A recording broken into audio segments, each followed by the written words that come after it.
कांग्रेस की असली तकलीफ ये है कि लगा चुनरी में दाग छुपाऊं कैसे, बच जाऊं कैसे। असली तकलीफ ये है।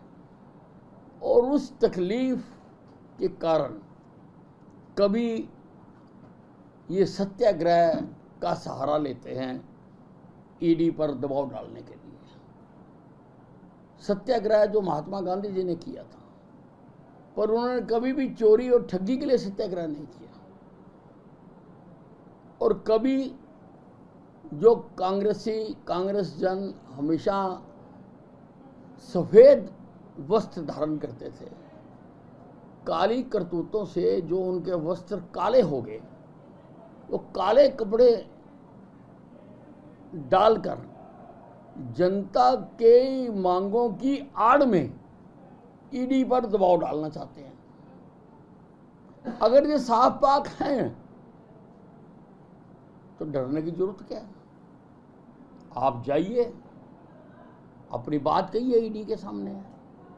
अगर कुछ गलत होगा तो देश की अदालतें खुली हुई हैं।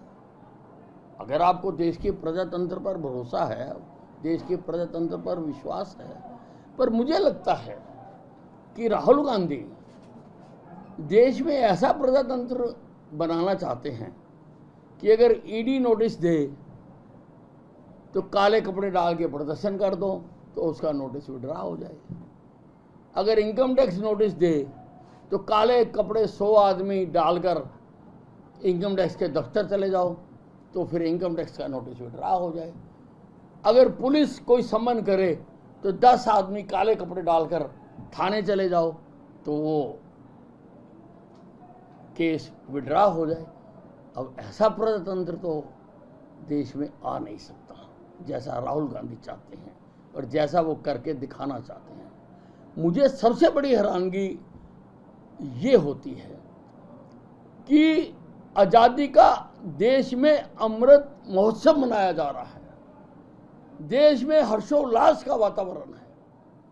ऐसे वातावरण में कांग्रेस को भी बढ़ चढ़कर हिस्सा लेना चाहिए था, लेकिन कांग्रेस उसमें बढ़ चढ़कर हिस्सा लेने की बजाय अपने पापों को छुपाने के लिए नित्य रोज जगह जगह पर तांडव कर